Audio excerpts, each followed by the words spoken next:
The Friday afternoon incident involved a military vehicle and a troop formation, according to Garrison Public Affairs Officer Pat Jones, who said the injured soldiers were immediately evacuated to an off-post hospital. The incident occurred in the training areas of Fort Jackson rather than the public areas, according to Public Affairs Officer Mike Pond. A military vehicle struck the soldiers while they were in formation, according to the Associated Press. No details were given about the type of vehicle involved.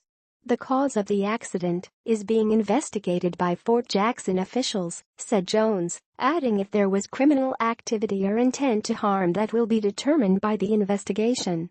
The former chief of staff at Fort Jackson said he has been told the incident was an accident.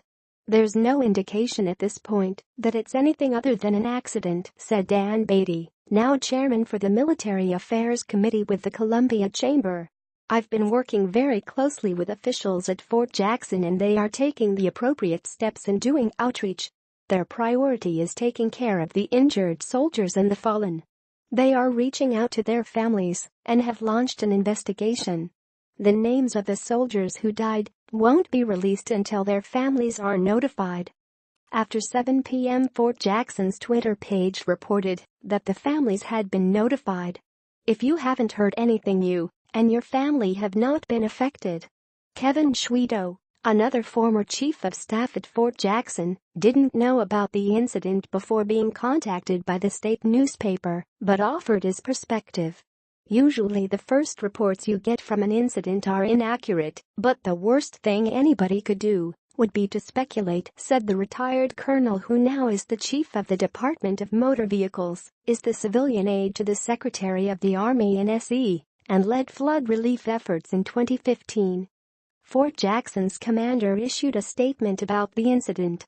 Our hearts and prayers go out to the families of the soldiers we lost today and to the families of the injured. They represent the best of our nation and we will endeavor to support all those affected through this difficult time, said U.S. Army Training Center and Fort Jackson Commander Major Gen. Pete Johnson.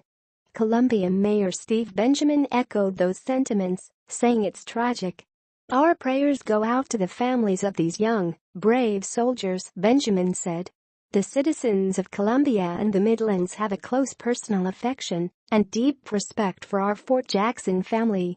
When they are in pain, we are in pain too. SC Attorney General Alan Wilson responded to news of the incident. My prayers and condolences go to the soldiers killed or injured and their families at Fort Jackson today. The military community is with you, Wilson wrote on Twitter. Representative Joe Wilson, Alan Wilson's father, shared his condolences as well. We are forever grateful for their sacrifices and those of their families. We ask that everyone keep the 6 service members who sustained injuries in their thoughts and prayers in the days ahead, Joe Wilson tweeted. Fort Jackson is the Army's largest training installation, with more than 50,000 recruits assigned there each year. This isn't the first fatal incident reported at Fort Jackson. An 18-year-old recruit died after a training march in August 2009. In July 2016, a sergeant first class died after collapsing at the end of a physical fitness test.